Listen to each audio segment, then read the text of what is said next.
안녕하세요. 저는 한때 모두가 부러워할 만한 공무원 부부였던 30살 후반의 여자입니다. 였던이라고 밝혔던 것처럼 지금은 이혼을 하고 딸과 둘이서 살아가고 있어요. 제 인생은 태어나는 순간부터 지금까지 한순간도 조용할 날이 없었던 것 같아요. 저는 어렸을 때 부모님이 돌아가셨고 돌봐줄 가족이 없어서 보육원에서 자랐어요.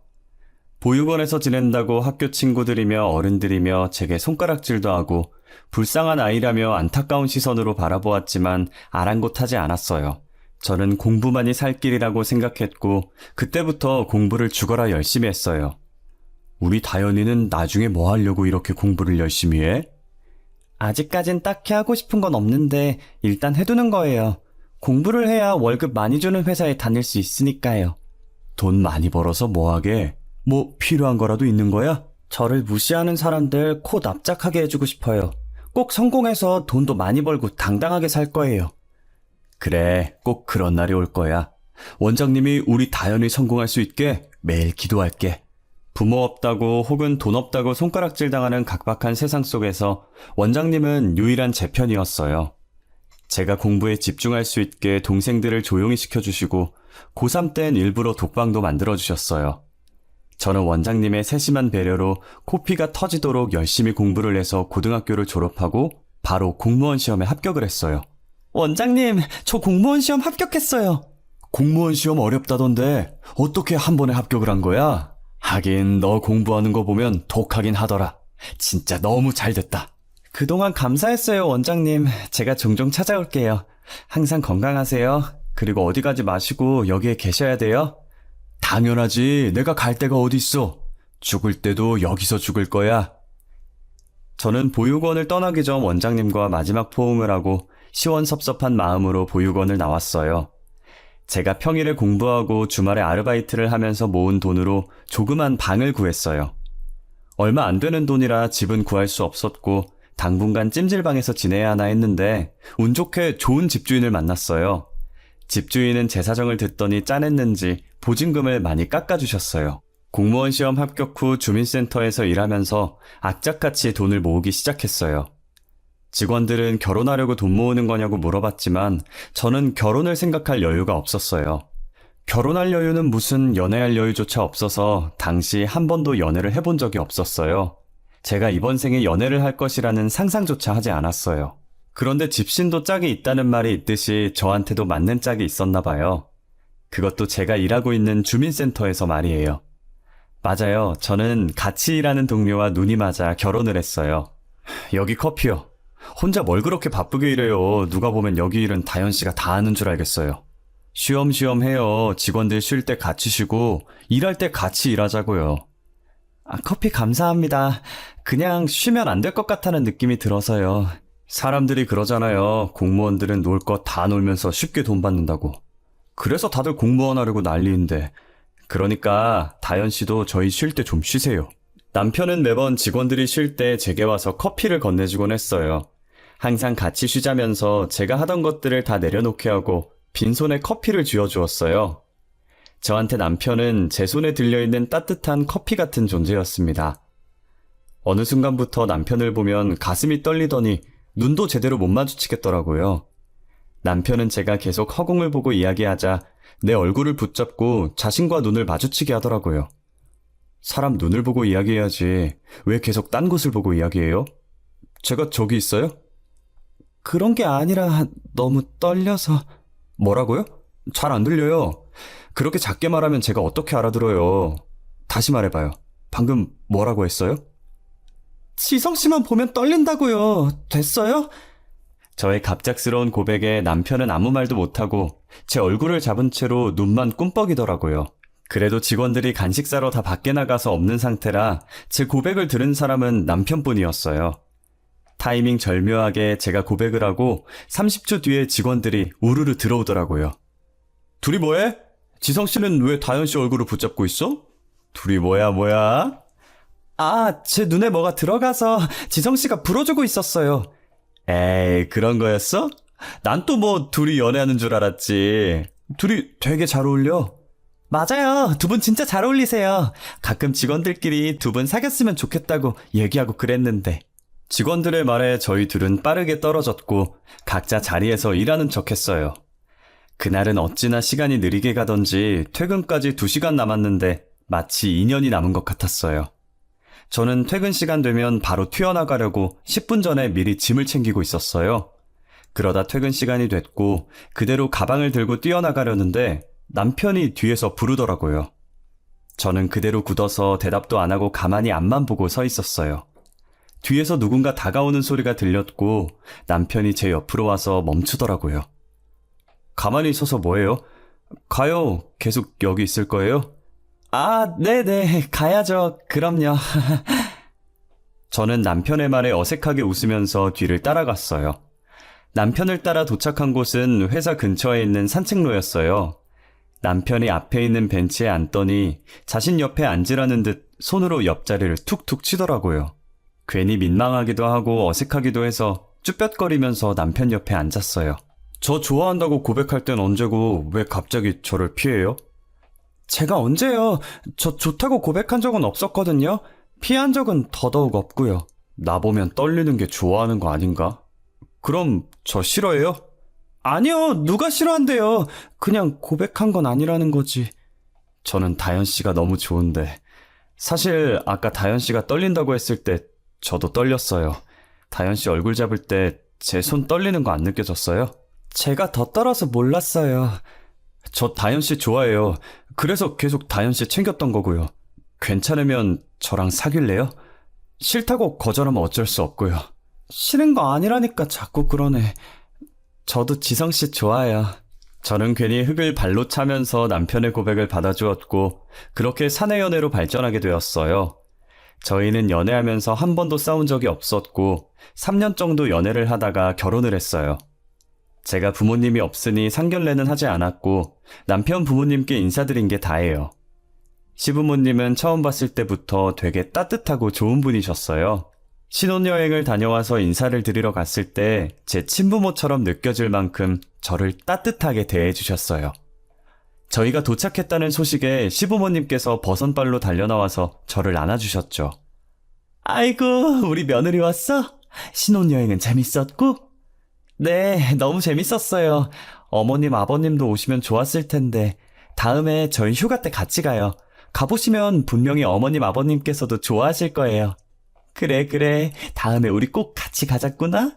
어여 들어와. 춥지? 우리 며느리 춥겠다. 얼른 들어와. 옷을 왜 이렇게 얇게 입고 왔어? 엄마, 아빠, 나도 여기 있거든? 누가 보면 다현이가 엄마 딸인 줄 알겠어. 그래, 다현이가 내 딸이야. 어쩔래? 얼른 들어와. 내가 밥 해놨으니까. 저는 그런 시부모님을 저희 부모님이라고 생각하고 남편보다 더 효도하면서 행복하게 살았어요. 시어머니는 애교 많은 저를 좋아해 주시고 시아버지도 아들인 남편보다 저를 더 좋아하셨어요. 호칭도 며느리에서 딸로 바뀌었고 저도 어머님 아버님에서 엄마 아빠라고 바뀔 정도로 잘 지냈어요. 시집살이도 전혀 없었고 오히려 시어머니께서 자처해서 며느리살이를 하셨어요. 그렇다고 제가 막 어머님을 부려먹는다는 건 아니고 퇴근 시간 다 와갈 때 저희 신혼집에 오셔서 밥도 해주시고 제가 밥 먹는 동안에 집안일도 해주셨어요. 제가 하겠다고 하지 말라면서 시어머니를 말렸지만 도저히 말릴 수가 없었어요. 이렇듯 제 결혼 생활에는 아무 문제가 없어 보이지만 딱 하나 저희 남편이 문제였어요. 한없이 다정했던 남편은 결혼한 지 불과 3달 만에 본성을 드러내기 시작했습니다. 남편은 쥐꼬리만한 공무원 월급을 가정이 아닌 오직 자신을 위해 썼어요. 예를 들면 운동을 시작했다면서 200만 원 넘게 돈을 들여서 신혼집을 헬스장으로 만들어버렸고 매달 나오는 상여금으로 운동용품과 운동화, 영양제 등등 전부 남편 본인을 위해서만 썼어요. 남편의 선물은 애초에 바라지도 않았고 생활비라도 보탰으면 했지만 한 번도 생활비를 보탠 적이 없어요. 저는 답답한 마음에 시댁에 찾아가 하소연하듯이 어머님께 쏟아냈어요. 어머님, 오빠가 지금까지 살면서 생활비를 낸 적이 없어요. 항상 제 월급으로 생활하고 오빠는 쓰잘데기 없는 물건만 사면서 돈 낭비하고 있고. 내가 미안하다. 사실은 아들이 고등학생 때부터 사고치고 다녔었어. 그래도 뒤늦게 정신 차려서 공부하려고 하던데 이미 대학은 못 가는 성적이라 우리가 공무원 시험이라도 준비해보라고 했었거든. 아, 그랬어요? 에휴, 말도 마라. 공무원도 우리가 3년 동안 뼈 빠지게 뒷바라지해서 겨우 된 거니까. 철없는 우리 아들을 아무 죄 없는 너한테 맡긴 것 같아서 나는 너만 보면 늘 너무 미안해. 알고 보니 남편은 고등학생 때부터 사고를 무지막지하게 치고 다녔었더라고요. 고3 때 뒤늦게 정신 차려서 공부하겠다고 하는 바람에 이미 대학은 못 가는 성적이고 공무원이라도 하라면서 시부모님이 남편 공무원 준비를 열심히 도와주셨대요. 정신 차리고 직장도 잘 다니길래 결혼하고 나서는 더 잘 살 줄 알았는데 어떻게 다시 예전으로 돌아갔냐며 어머님도 한숨을 쉬시더라고요. 시어머니는 제게 몇 번이나 미안하다고 면목이 없다고 하셨어요. 이게 어머님 잘못은 아니니까 미안해하지 말라고 했죠. 내가 미안하다는 말밖에 할 말이 없구나. 너를 볼 면목이 없어. 미안해하지 마세요. 어머님이 잘못하신 것도 아니잖아요. 어머님, 저희 어머니 집 근처로 이사하면 어떨까요? 우리 집 근처로? 왜? 마음 같아선 어머니랑 같이 살고 싶은데 어머님이 저희 신경 쓰신다고 피곤해하실 것 같아서 근처에 이사와서 어머님, 아버님 자주 뵙고 쉬는 날엔 맛있는 것도 먹으러 다니고 하려고요. 그래, 그렇게 해. 나는 너 자주 볼 수 있어서 좋아. 솔직히 지금 집은 우리 집이랑 멀긴 했어, 그지? 저는 시부모님이 너무 좋아서 원래 살고 있던 신혼집을 팔고 대출을 조금 받아서 시댁 근처로 신혼집을 옮겼어요. 저희가 이사 오니 시부모님께서 너무 좋아하시더라고요. 멀리 있어도 자주 만났지만 이젠 걸어서 3분밖에 걸리지 않으니 더 자주 만나게 됐어요. 부모님이랑 자주 만나다 보니 남편도 연애 시절 때처럼 다시 돌아가는 것 같더라고요. 부모님께 잔소리 안 들으려고 행동을 조심하는 게 눈에 보였어요. 저희는 신혼을 즐기다 1년 만에 딸을 임신하게 되었어요. 시부모님은 아들보다 오히려 애교 많은 딸이 좋다고 너무 행복해 하셨어요. 저희 딸이 태어나길 저보다 더 기대하고 기다리셨어요. 그렇게 행복만 넘칠 줄 알았던 저희에게도 큰 불행이 닥치고 말았어요. 제가 출산도 하기 전에 시부모님께서 끔찍한 사고를 당하시게 된 거였죠. 제가 여느 때처럼 일을 하다가 안부 전화 드리려고 아버님께 전화를 했는데 모르는 남자가 다급하게 전화를 받더라고요. 누구신데 저희 아버님 전화를 받으시죠? 저는 구급대원입니다. 지금 아버님께서 사고를 당해 많이 다치셔서 이송 중입니다. 땡땡 대학병원으로 가고 있는데 바로 오실 수 있으십니까? 사고라니요? 무슨 사고요? 잠시만요. 제가 바로 갈게요. 저는 지갑만 챙겨서 근무지 앞에 서 있던 택시를 타고 급하게 병원으로 향했어요. 제발 별일 없으시라고, 도착했을 때 깨어 계시라고 택시 안에서 얼마나 기도를 했는지 몰라요. 손으로 허벅지를 얼마나 쳤는지 나중에 보니까 허벅지에 멍이 들었을 정도였어요. 제가 급해 보이니 택시기사님이 고맙게도 엄청 빠르게 달려주시더라고요. 저는 택시에서 내리자마자 아버님을 찾으려고 무거운 몸으로 응급실 여기저기를 돌아다녔어요. 아버님이 보이지 않아서 아무 간호사나 붙잡고 물어보려고 하는데 응급실 문이 열리면서 누군가가 심폐소생술을 받으며 들어오고 있는 거예요. 그 뒤에 들어온 사람은 사망했는지 흰 천이 덮인 채로 들어오고 있었고요. 혹시나 아버님이지 않을까 다가갔는데 심폐소생술을 받고 있으신 분이 아버님이시더라고요. 저는 소리를 지르며 같이 들어온 구급대원을 붙잡고 어떻게 된 건지 물어봤어요. 이게 어떻게 된 거예요? 저희 아버님이 왜 이러는 거예요, 네? 고속도로에서 사고가 났어요. 트럭이 옆차선에서 끼어드는 바람에 사고가 났는데 어머님께서는 그 자리에서 바로 사망하셨고 아버님께서는 아직 숨이 붙어 계시지만 위험한 상태예요. 네? 누가 사망했다고요? 어머님이요? 저희 어머님 말씀하시는 거예요? 네, 트럭이 급하게 꺾는 바람에 조수석에 앉으신 분께서 제일 피해를 입으셨어요. 그럼 저희 어머님은 지금 어디에 계세요? 그게 지금 바로 뒤에... 아까 심폐소생술을 받으며 들어오던 아버님 뒤에 흰천이 덮인 채로 들어온 침대 하나가 있었잖아요. 그 침대에 누워 계시던 분이 바로 저희 어머님이셨어요. 저는 떨리는 손으로 흰천을 걷어서 얼굴을 확인했는데 저희 어머님이 맞으시더라고요. 어머님이라는 걸 확인하자마자 남편이 뛰어왔고 저는 그대로 기절을 했어요. 깨어났을 때 바로 어머님 장례식에 가려고 했지만 안정을 취하지 않으면 뱃속의 아이까지 잘못될 수도 있다는 의사의 말에 어머님 장례식을 지켜드리지도 못했어요. 저는 일주일 정도 안정을 취한 다음 시아버지를 뵈러 갔는데 시아버지는 수술을 했지만 식물인간이 되어 움직이지를 못하시더라고요. 저는 어차피 딸 출산일까지 얼마 남지 않아서 미리 육아휴직을 썼고 식물인간이 된 시아버지를 병간호해드렸어요. 한 달 후 제가 딸을 낳고도 아버님은 여전히 일어설 가망이 없어 보였어요. 그렇게 한 달이 반년이 되었고 반년이 1년이 되었어요. 이제 그만해. 당신 그만큼 했으면 됐어. 이 정도 했는데도 못 깨어나시는 거면 영영 못 깨어나시는 거야. 무슨 말을 그렇게 해. 당신 낳아주신 분 아니야? 당신은 그런 말 하면 안 되는 거 아니냐고. 자식이니까 이런 말 할 수 있는 거야. 그러니까 이제 그만 포기해. 저는 시아버지와 함께한 시간이 고작 1년밖에 안 됐지만 친부모만큼이나 잘해줬던 시부모님을 도저히 포기할 수가 없었어요.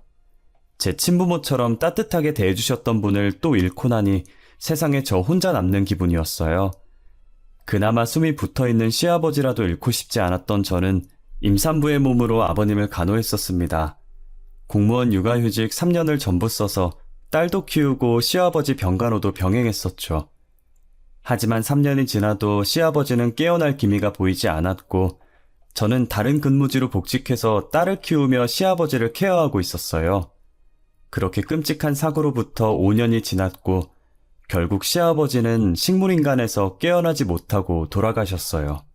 시아버지가 돌아가시던 그날 제 세상이 무너진 것 같은 기분이 들었어요. 무슨 정신으로 장례식을 치렀는지 모르겠어요. 지금도 그때 생각해보라고 하면 기억이 통째로 날아가고 없어요. 장례식을 치르고 나서 정말 어이없는 일이 일어나서 그 일 때문에 더 기억을 못하는 것 같기도 해요. 남편은 장례식을 마치고 집에 돌아오자마자 안방에 들어갔다 나오더니 제 얼굴에 종이를 던지더라고요. 주울 기력도 없어서 떨어진 종이를 내려다보니 합의이혼서라는 5글자가 떡하니 적혀있는 거예요. 합의이혼서? 이게 뭐야? 이걸 갑자기 나한테 왜 던져? 그것도 얼굴에. 적힌 그대로야, 합의이혼서. 우리 이혼하자. 이미 내 인적사항은 다 적어놨어. 당신 거만 적으면 돼. 갑자기 이혼이라니? 내가 당신이랑 왜 이혼을 해야 하는데? 나 잘못한 거 없어. 네가 잘못한 건 없지. 근데 더 이상 너랑 살기 싫더라고. 그냥 너가 싫어졌어. 같은 공간에 있는 것도 한 공간에서 같은 공기를 공유하는 것도 싫다고. 뭐? 아니 그게 무슨... 네 성격에 질렸어. 성격뿐인 줄 알아? 너 저기 가서 거울 좀 봐봐. 네 지금 모습을 보라고. 너 뚱뚱하고 자기관리 안 하는 사람이라 너무 싫어. 남편은 혐오스럽다는 표정으로 저를 보면서 제 가슴에 비수를 마구 꽂았어요. 시아버지 돌아가시기 전까지만 해도 잘해줬던 사람이 돌아가시고 나니까 태도가 돌변해서 제게 이혼하자고 하는데 너무 화가 났어요. 너는 자기 관리를 그렇게 잘해서 똥배가 튀어나왔니?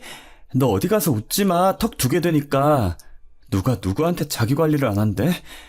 나 너랑 이혼 안 해. 아니? 못 해줘. 괘씸해서 이혼 못 해준다고. 야, 너 말 다 했어? 뭐가 어쩌고 어째? 아직 할 말 더 남았다 어쩔래? 너 노안이라 50대로 보여. 내 친구가 전에 그러더라. 시아버지랑 장 보러 왔냐고. 그러니까 너나 관리해. 그리고 내 집에서 나가줄래? 이 집 내가 산 거거든? 저는 소리를 지르면서 합의이혼서를 남편이 보는 앞에서 찢어버렸어요. 남편이 저한테 했던 것처럼 똑같이 찢은 종이를 남편 얼굴에 던졌어요. 그리고 당장 내 집에서 나가라면서 남편을 집 밖으로 내쫓았습니다. 근무지가 달라서 남편 볼 일이 없으니 뒷일 생각 안 하고 막 질렀던 것 같아요. 그러다 며칠 뒤 옛날에 같이 일하던 동료 직원한테 오랜만에 연락이 온 거예요. 지금 자신이 저희 남편과 같은 주민센터에서 일하고 있다면서요. 다현아 잘 지내? 육아휴직 썼다가 복직했다며? 나도 육아휴직 1년 쓰고 복직했는데. 아 진짜? 둘째 안 낳을 거라고 하더니 결국 낳은 거야? 근데 다현아 내가 왜 전화했냐면 이번에 내가 복직한 주민센터에 너네 남편이 있더라? 근데 너네 남편이랑 막내 여직원이 조금 이상해서 말이야. 왜? 무슨 얘긴데 그래? 말해봐. 아무래도 너네 남편이랑 막내 여직원 사이에 뭔가 있는 것 같아.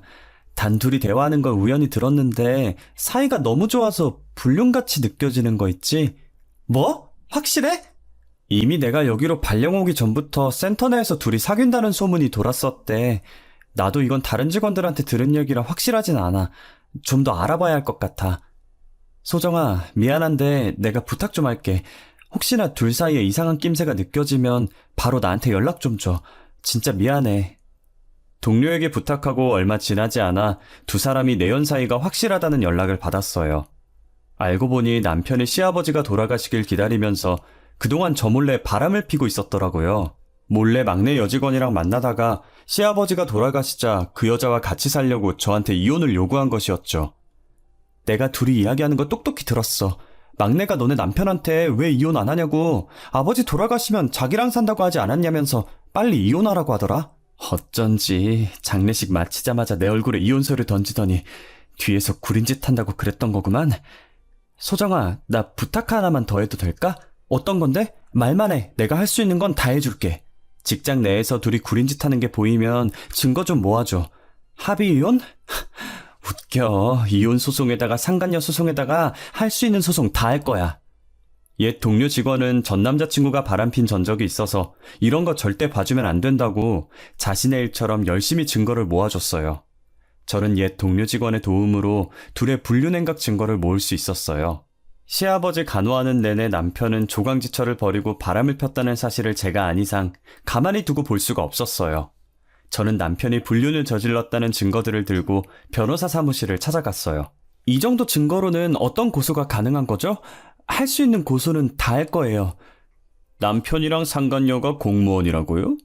두 사람 다 공무원 품위유지 위반으로 행정소송 걸 수 있겠고요. 민사소송으로 남편에겐 이혼소송, 상간녀에겐 상간녀 소송 걸 수 있겠네요. 그럼 그렇게 해주세요. 할 수 있는 건 다 해주세요, 변호사님. 이 정도 증거면 충분하긴 하지만 혹시 모르니까 이걸 증명할 증인은 있으세요? 당연하죠. 증인 있어요. 옛 동료가 남편이 일하고 있던 주민센터 여직원들에게 상황을 설명했고 평소 둘을 안 좋게 보던 여직원들은 본인 일처럼 친히 증인으로 나서줬어요. 둘이 매번 노닥거리느라 일도 열심히 안 했었던지 센터 내 대부분의 직원들이 전부 혀를 끌끌 차며 저를 응원해 주셨어요. 다행히 여직원들의 증언이 불륜 사실을 뒷받침할 증거로 정상 참작되었고 결국 남편과 상간녀는 중징계로 공무원에서 파면됐어요. 그리고 남편과 길고 긴 이혼 소송 끝에 위자료와 양육비를 받으며 이혼하게 되었습니다. 괘씸한 전 남편은 이혼 후 단 한 번도 딸을 보러 오지 않았고 연락조차 하지 않았어요. 지금 생각해보면 차라리 아무 연락도 없는 편이 제게는 더 나았던 것 같아요. 저는 딸아이가 유치원에 입학할 때쯤 시부모님이 살던 시골주택에 들렸어요. 예전에 시어머니께서 살아계실 때 딸아이가 크면 쓰라고 주신 옛날 피아노가 있었는데 갑자기 그 피아노가 기억이 나서 보러 간 거였거든요. 딸이 피아노를 보고 좋아서 방방 뛰다가 실수로 피아노 의자를 넘어뜨렸는데 거기서 시어머니께서 제게 쓴 자필 편지가 있는 거예요. 타연아, 못난 우리한테 와줘서 너무 고마워. 만약에 우리가 잘못돼서 세상에 없거든 너가 이 집에서 살아줬으면 한다. 소중한 내 딸, 항상 고맙고 미안하다. 시어머니는 시골집을 제게 상속하겠다는 유언장과 함께 공정증서를 남겨두셨어요. 사람 목숨이라는 게 언제 갑자기 죽을지 모르는 것이니 어머님께서 미리 남겨두신 것 같았어요. 저는 변호사를 만나 고인이 되신 시어머니의 명의로 된 시골집을 상속받을 준비를 했어요. 저희 어머님께서 돌아가셨는데 이렇게 유언장이랑 공정증서를 남겨놓고 돌아가셨어요. 어머님 유언장처럼 제가 어머님의 집을 상속받을 수 있나요? 보통은 며느리가 상속을 받기 힘들어요. 하지만 시아버지를 끝까지 병간호한 것으로 기여받을 수 있긴 해요. 제가 서류 정리해서 가정법원에 제출해 보도록 하겠습니다. 저는 변호사가 하라는 대로 필요한 서류들을 발급받아서 제출했어요. 그 뒤로는 변호사께서 알아서 하신다고 하셔서 가만히 기다리고 있었죠. 그런데 어떻게 알았는지 전 남편이 돈 냄새를 맡고 제게 연락을 했더라고요. 너 우리 엄마 집 상속받아? 네가 왜 우리 엄마 집을 상속받는데? 우리 엄마랑 피도 안 섞인 남주제 왜 네가 받냐고? 그럼 네가 받아야 되니? 양심이라는 게 조금이라도 있으면 이런 말 하면 안 되지. 네 가슴에 손 얹고 생각해봐. 그동안 시부모님한테 네가 어떻게 했는지. 내가 뭘 어쨌는데? 나 아무것도 안 했어. 아무것도 안 한 게 죄야. 살아생전 부모한테 효도 한 번 안 했으면서 어디서 재산 받아갈 생각을 해? 너 다시는 나한테 연락하지 마. 알겠어? 저는 혼자서 시아버지 병간호한 것이 인정되어 어머님이 남기신 시골집을 상속받을 수 있었어요. 하지만 전 남편은 이 판결을 인정하지 못하겠는지 제게 유류분 반환 청구 소송을 걸었더라고요. 다행히 1심과 2심 전부 시어머니가 돌아가신 지 5년도 더 넘어서 남편이 패소를 했고 현재 저는 넓은 시골집에 이사와서 딸과 함께 살고 있어요. 그런데 요즘 따라 제게 모르는 번호로 계속 연락이 오는 거예요. 혹시나 남편일까 싶어서 안 받으려다가 고민 끝에 받아보면 죄다 부동산 직원들이더라고요. 안녕하세요. 하늘부동산입니다. 혹시 이다연 씨 맞으실까요? 네, 제가 이다연인데 부동산에선 어쩐 일로 저한테 연락을 주신 거죠? 다름이 아니라 이다연 씨가 현재 살고 계신 집 주변에 재개발이 돼서 땅값이 많이 올랐어요. 다른 사람들이 돈을 조금 더 얹어서 이다연 씨 집을 사고 싶다고 하는데 혹시 파실 생각 있으신가요? 그래요? 아니요, 저는 팔 생각 없습니다. 이거 정말 좋은 기회거든요. 이다연 씨 집 위치가 너무 좋아서 현재 땅값에서 30%더 얹어주시겠다고 하시는데 정말 생각 없으세요? 이거 놓치면 언제 또 기회가 올지 몰라요. 저는 얼마를 더 얹어주든 팔 생각 없어요. 그럼 이만 끊겠습니다. 부동산에서 계속 집 팔라고 연락이 왔지만 시어머니께서 제게 유언으로 딸아이와 살라고 하셨기 때문에 저는 시어머니 유언대로 절대 팔지 않고 딸이 어른 될 때까지 여기서 살 예정이에요. 제가 죽는 순간에도 어머니 집에서 눈 감을 생각입니다. 다행히 딸이 치료를 열심히 받은 덕분에 지금은 자폐증이 그리 심해지지 않았어요. 아무래도 자폐증은 완치가 없다 보니 다른 아이들과는 확실히 달랐어요. 그래서 유치원에 보내면서 걱정을 많이 했는데 제 걱정과 달리 순박한 시골 아이들이 저희 딸을 잘 챙겨주더라고요. 아이들에게 너무 고마워서 가끔 저희 집에 초대해서 맛있는 것도 많이 해주고 있어요. 저는 앞으로 저희 딸을 위해서 살려고 해요. 제게 가족이자 1호 보물은 딸이에요. 늘 지금처럼 건강하게만 자라주었으면 좋겠네요. 여기까지가 제 사연입니다. 들어주셔서 감사합니다.